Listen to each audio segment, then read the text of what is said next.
22 de abril de 1959. Canteiro de Obras de Brasília.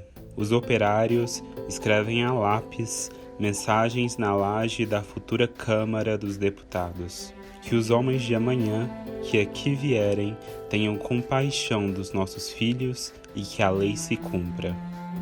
Só temos uma esperança, nos brasileiros de amanhã. Saudade, palavra que nunca morre. Quando morre, fica arquivada no coração.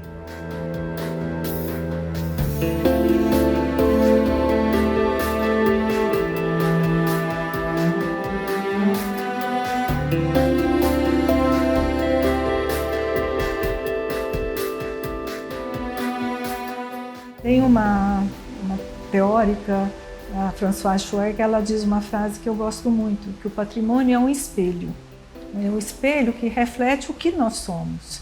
Então, quando olhamos um bem patrimonial, ele contribui para que a gente tenha uma maior consciência sobre quem somos, né, qual é o nosso papel. Nos colocamos numa temporalidade que percebemos que as coisas eram diferentes e hoje tem um outro sentido, mas isso nos coloca no sentido de mundo, de perceber o nosso papel e o nosso momento histórico. Eu não acho que a cidade só tem que desenvolver em cima daquilo que ela foi reconstruindo sempre, né? Em termos até de sustentabilidade, a gente hoje acredita que é possível, né, muito mais reaproveitar o que existe do que demolir e reconstruir sobre os vários aspectos que isso envolve, independente de ser patrimônio ou não, né? O lixo que é produzido, o esforço que é gasto, né? Então essa ideia da reciclagem, da requalificação dos espaços, né, sem a necessidade de estar demolindo e reconstruindo sempre, né? Essa ideia do progresso da cidade, isso eu acho que foi um momento que caracterizou muito a cidade, a partir da década de 40, 60, 70, mas eu acho que Uberlândia pode dar um passo adiante, ser uma cidade extremamente contemporânea, projetando o seu futuro, mas cuidando também da sua história e da sua memória. O sonho de ocupar esse espaço e transformá-lo num centro de cultura foi lá atrás, eu acho que por volta de 2010, quando começou a construção do prédio próprio para o funcionamento do fórum. Naquela época eu desci e conversei com o prefeito sobre a possibilidade disso. Ele falou, vamos aguardar, mas é um prédio muito no centro da cidade, você tem certeza que seria o melhor? Na época eu falei, vamos transformar lá numa biblioteca. Então a primeira ideia era a biblioteca. Então em 2011 o prefeito iniciou as primeiras tratativas com os proprietários, né, do estado do estabelecimento. E até então a ideia era a construção, a transformação desse espaço numa biblioteca, porque entendíamos que a biblioteca que ficava ali na 15 de novembro já não acolhia e já não comportava as atividades para os tempos modernos, porque tudo foi evoluindo, os espaços foram ficando diminutos de acordo com a demanda. Depois o Adelmo saiu, o prefeito Adelmo saiu, passou-se o tempo e com a retomada dele, por volta de agosto do primeiro ano que ele retomou, ele me chamou e falou, e aí, vamos conseguir? Vamos. Eu já tenho uma resposta e há a possibilidade dessa documentação acontecer. Então, consolidou-se, né, a possibilidade da realização de um sonho.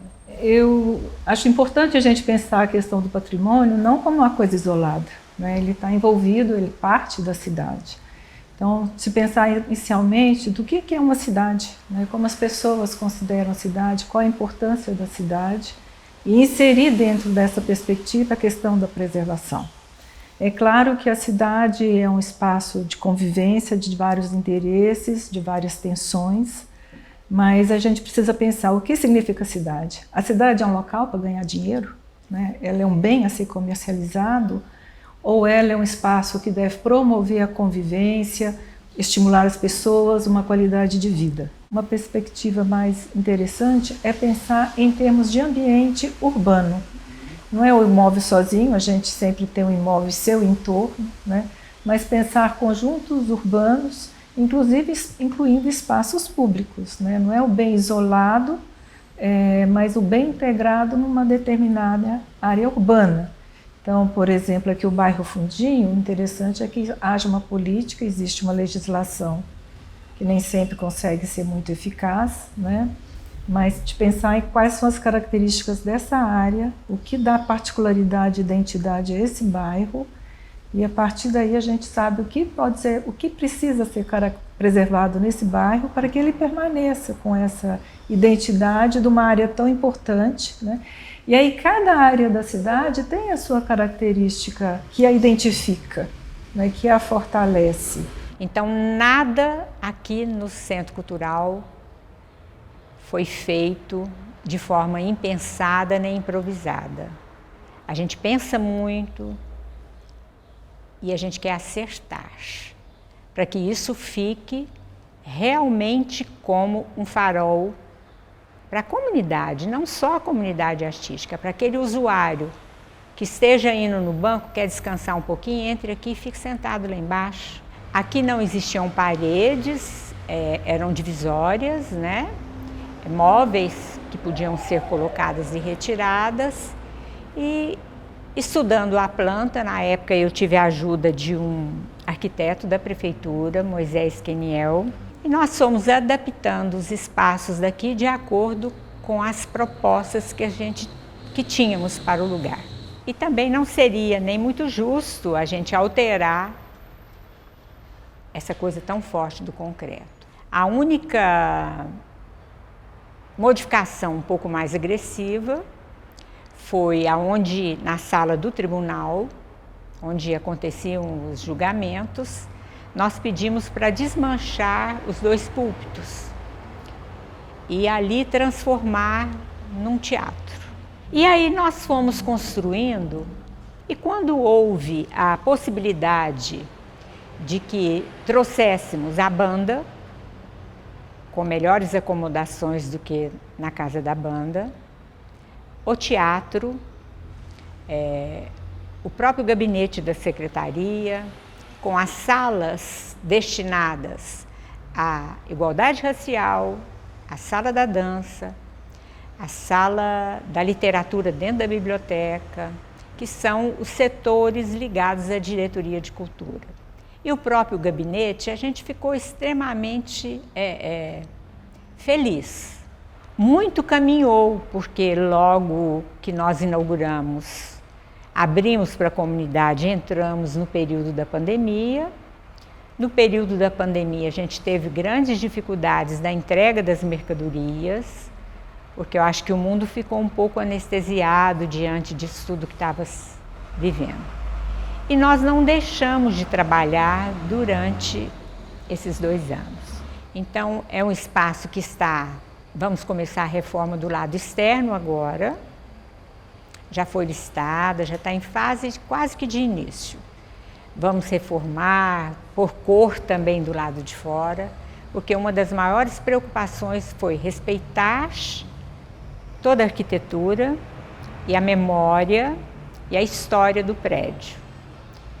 Tanto que as celas, que ninguém nunca dormiu lá, em toda a história do prédio, mas as celas onde os réus eram conduzidos para aguardar o julgamento, elas foram preservadas, porque a gente acredita que a memória não é um culto, mas a memória e a história daquilo que passou, ela não pode ser apagada. Então as inscrições permanecem nas paredes, foi feito um tratamento, e o que nós fizemos foi criar um pouco de poesia. A cidade é um local de disputa, o patrimônio também a disputa pela memória, a disputa pelo recurso disponível para a preservação dessa memória, e ter o cuidado e a sensibilidade de pensar que o principal é a preservação das características daquele bem, porque sem aquelas características o bem perde valor. Encontrar um uso que seja compatível, adequado e que valorize o próprio bem cultural. A própria Casa da Cultura, onde nós estamos, né, que é um bem preservado, tem uma função cultural, ela cumpre um papel importante, é quase que a única casa eclética bem conservada que nós temos aqui integralmente e que nos oferece, a própria visita à casa já é uma visita de interesse, independente das exposições e das atividades que existam aqui, mas ela tem um papel que eu acho considerável na referência. É curioso porque sempre que a gente vê a propaganda de Uberlândia, a gente sempre vê uma foto que mostra um progresso, mas também destaca esse patrimônio, quer comprovar a sua historicidade, a sua importância. A pergunta é: que cidade queremos, não é? Então, o Niemeyer sempre esteve inserido nesse debate. E eu acho interessante nós termos uma obra dele, que é uma pessoa que é uma referência mundial e que possa ser, então, um objeto de discussão para nós e também de fruição, né? Porque esse espaço tem muitas qualidades e é bastante usado. O Oscar Niemeyer, até os anos 50, se caracterizou por uma obra mais leve, mais permeável, né? E aí a referência talvez sejam as obras da Pampulha, para a gente entender como era essa arquitetura. Depois dos anos 50, ele passou a investir em elementos brancos, densos, escultóricos, começou a fazer uma arquitetura com forte impacto visual, né? E que se caracterizou por alguns prédios singulares. Então, se você pensar, por exemplo, o prédio do Congresso em Brasília, você vai ver que ali você tem duas torres muito altas que são comuns, assim, que são, não tem nada demais, digamos assim, né? Embora sejam muito elegantes. Mas o que é singular ali são aquelas duas cúpulas, não é? Uma virada para baixo, outra para cima. Eu sempre digo que o Niemeyer era um modernista de carteirinha, né? Porque ele sempre foi muito atrelado a todos os princípios do urbanismo modernista. E nesse urbanismo se pensava muito as setorizações. Então, como em Brasília, por exemplo, você tem um setor que é mais fortemente político, com ministérios, depois você tem um setor dos bancos, um setor comercial, um setor tipicamente residencial, né? E assim teríamos espaços que teriam um caráter mais cultural. Aqui nós teríamos um espaço assim, que teria esse sentido mais fortemente cultural. Ele previu esse espaço para acontecer essas manifestações culturais, que poderiam ser poderia ser teatro ao ar livre, ou dança. E você vê que ele abre o palco justamente para essa área, para permitir também espetáculos com maior público, porque aqui cabem milhares de pessoas, coisa que dentro lá só vão caber cerca de 1000 pessoas por aí, né? Então, esses espaços são muito importantes para o Oscar Niemeyer e para todos os arquitetos modernistas, no sentido de prover esse espaço para o encontro e para a manifestação cultural e política. Mas aqui, neste caso, há um problema. Do ponto de vista urbanístico, o problema é que, a meu ver, esse teatro ele fica muito isolado do resto da vida urbana, não é? Considerando que ele é um equipamento cultural de extrema importância na cidade. Quando você sai do teatro, você não tem muito o que fazer, quer dizer. Isso, a meu ver, se enquadra dentro da proposta modernista, que é muito setorizada. Hoje, quando se pensa uma arquitetura, sobretudo uma arquitetura como essa, a ideia é que esse edifício possa vitalizar o espaço urbano e que, se fizer uma praça como essa, que ela possa ter uso quase o tempo todo e não assim, uma vez ou outra, né? Então, o que acontece aqui?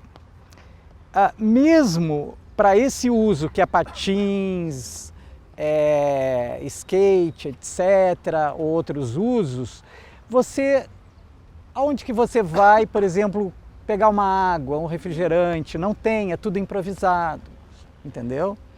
É certo que o Oscar Niemeyer previu para cá mesmo um pequeno anexo, onde você poderia ter talvez uma cafeteria, talvez uma galeria de arte, talvez a parte de administração. Isso ficou aberto conforme a necessidade. Então, esse edifício já ajudaria a vitalizar o espaço. Então, me parece que esse é o limite deste projeto.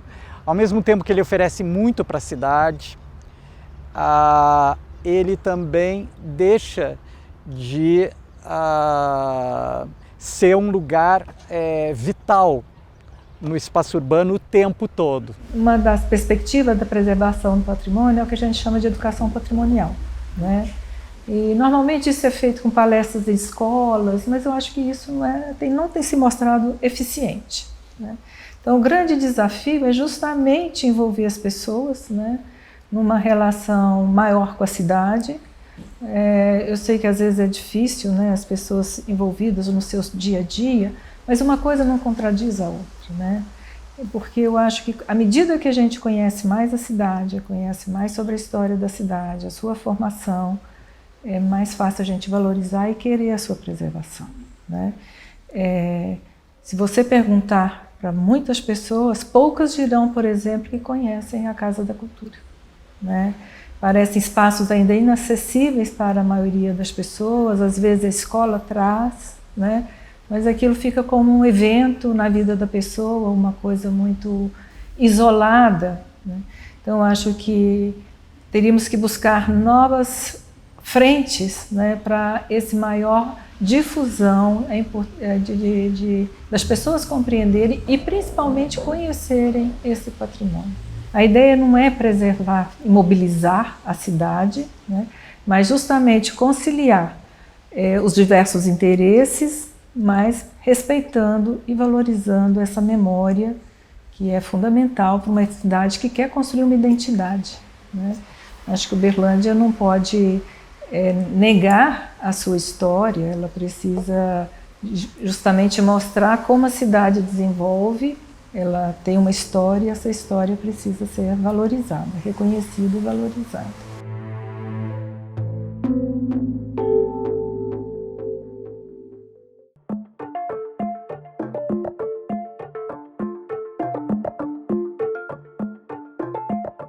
Quando eu cheguei aqui, o beco não tinha nem jeito de passar, porque era barro e mato. O que tinha aqui era barro e mato. Então a gente via a dificuldade das pessoas passarem, igual minha esposa mesmo saía com as minhas 3 crianças para levar para a creche, a maior dificuldade. Então eu me interessei para trabalhar em cima desse beco. A gente começou a trabalhar em cima desse beco, pegava a enxada, cabinava, mas todo jeito que fazia não chegava a um ponto bom.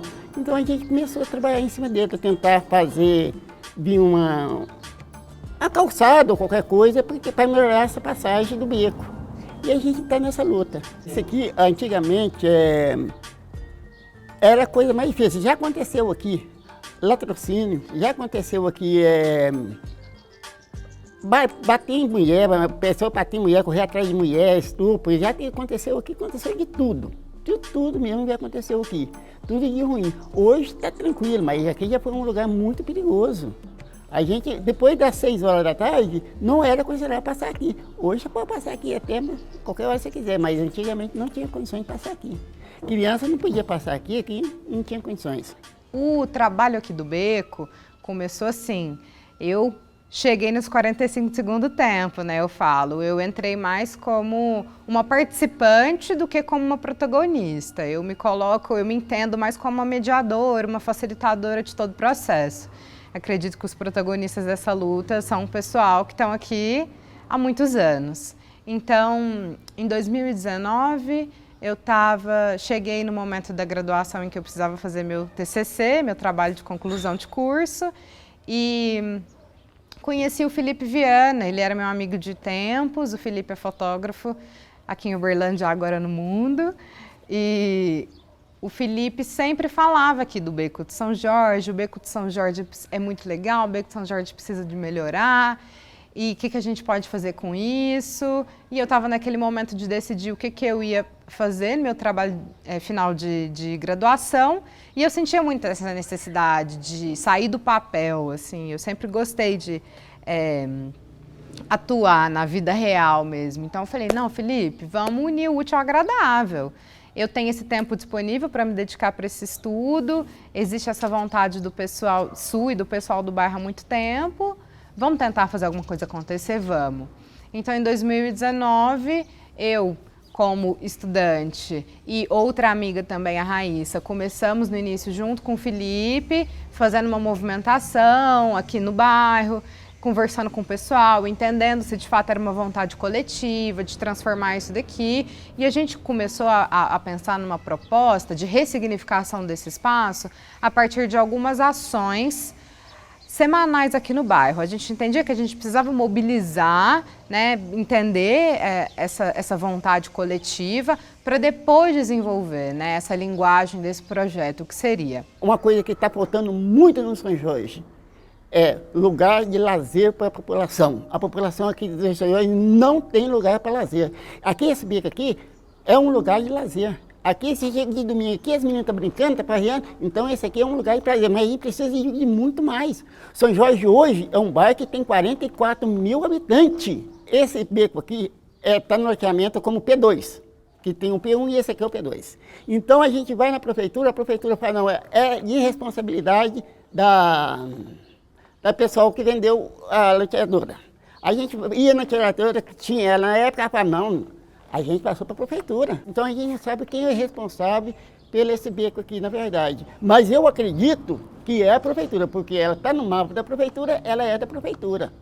Igual a prefeitura veio agora aqui, fez esse cimentado aqui, então eu acho que é da prefeitura. Nesse processo a gente ganhou apoio de 2 empresas aqui de Uberlândia, que passaram a acompanhar toda essa trajetória e, enfim, fomos desenvolvendo em paralelo esse desenho, né, esse projeto, que também contou muito com a ajuda de outro arquiteto, que é o Marcos. O Marcos também esteve em todo esse processo ajudando. Então, esse foi o início da coisa, essa foi a mobilização mesmo. O que precisa melhorar nesse beco, esse cimentado aqui foi muito bom. Nossa, foi ótimo. A pessoa pode passar aqui tranquilo. O que precisa melhorar nesse beco é a segurança. A segurança tem que melhorar nesse beco aqui. Eu vivo aqui, eu moro e vivo no bairro São Jorge. Eu trabalho dentro do bairro São Jorge, eu vivo 24 horas no bairro São Jorge. Então eu conheço isso aqui muito bem. Aqui é o seguinte, aqui é o lugar das crianças passar. As crianças que vêm da escola passar, o pessoal que vai pegar o ônibus de manhã passar, isso aqui é um perigo. As crianças vêm e atravessam aqui direto. O pessoal de moto passa aqui correndo, é perigoso atropelar as crianças. Os idosos aqui, está uma área que tem muito idoso mesmo. E esse piso é muito escorregadinho mesmo. Choveu, isso aqui virou um quiabo. Então a gente tem que pensar não só na segurança do assalto, tem que pensar na segurança do idoso cair aqui, machucar uma criança, cair aqui e machucar. Então isso pode ser melhorado. Pode ser melhorado, eu acredito que pode ser melhorado. O beco, naturalmente, uma via de pedestre, ele coloca assim como protagonista, né, a pessoa que passa por esse espaço é a pessoa que faz a cidade no seu cotidiano. Todo mundo é pedestre, no fim das contas. Se a gente está andando de carro, a gente desce, atravessa uma rua e chega até o local. A gente é pedestre quando a gente atravessa a rua. E se a gente só caminha, a gente também é pedestre ao longo de toda a trajetória. Então, acho que a gente olhar para esse espaço enquanto, nossa, é um espaço que ele é oferecido para quem caminha. Ele é o espaço que mais democratiza o acesso de todo mundo ali, a todos os lugares. Então, o pessoal vai aqui para ir para a escola, para voltar da escola, para chegar até suas casas, para ir até o trabalho, para comprar um pão ali no mercadinho. Então, eu acredito que existe muita força já na periferia, que tem que ser olhada com sensibilidade e que tem que ser potencializada, né? Essas vozes têm que ser ampliadas. O pessoal já tem voz, né? Já existe vida e só tem que ser visto. Esse beco tem tudo para dar mais conforto e segurança para a população. É o que a população quer. E é um direito da população. A gente tem direito nisso, viver bem. Então esse local aqui é um local da gente viver bem, da população viver bem. Então hoje está muito bom aqui. E com esse projeto, nossa, vai ficar maravilhoso, viu? A gente pensa numa requalificação que integre, né, todas as partes que são importantes da gente pensar. Então, para além da facilidade de uma pessoa caminhar aqui, a gente tem que prever no projeto que tem gente que passa aqui de bicicleta vez ou outra, tem gente que passa aqui de moto vez ou outra, a gente não vai impedir essas pessoas de passar. Mas como fazer com que isso não prejudique, né, a passagem do pedestre? Então, a gente pensou no nosso projeto um piso que não fosse liso, que não fosse fácil da roda passar, que fossem uns bloquetes de concreto permeável que não iam fazer com que alagasse se chovesse, né? A água ia drenar mais facilmente, e essas juntas desse piso iam fazer com que a bicicleta ou a moto tivesse um pouco mais de dificuldade de passar, essa pessoa ia ter que reduzir a velocidade.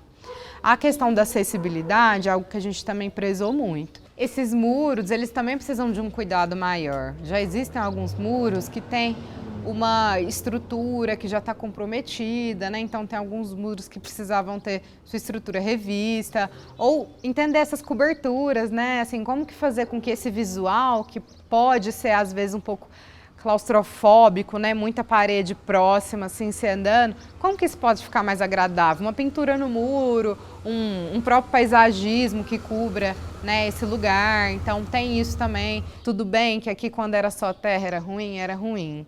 Mas isso daqui também pode ser melhorado. A gente entende que isso não é uma solução final.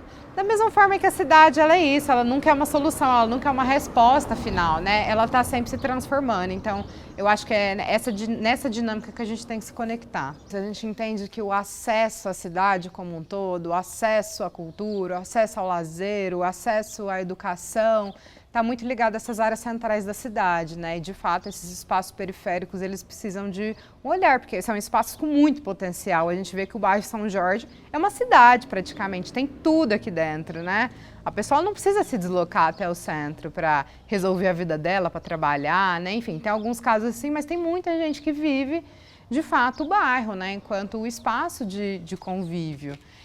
E eu acredito que são nesses espaços que a gente pode encontrar muitos potenciais e muitas soluções já vistas. Então, o caso aqui do Beco, por exemplo, não foi um espaço que a gente disse, a gente precisa revitalizar, porque já existe muita vida aqui, passa muita gente aqui, vive muita gente aqui, esse espaço já tem vida.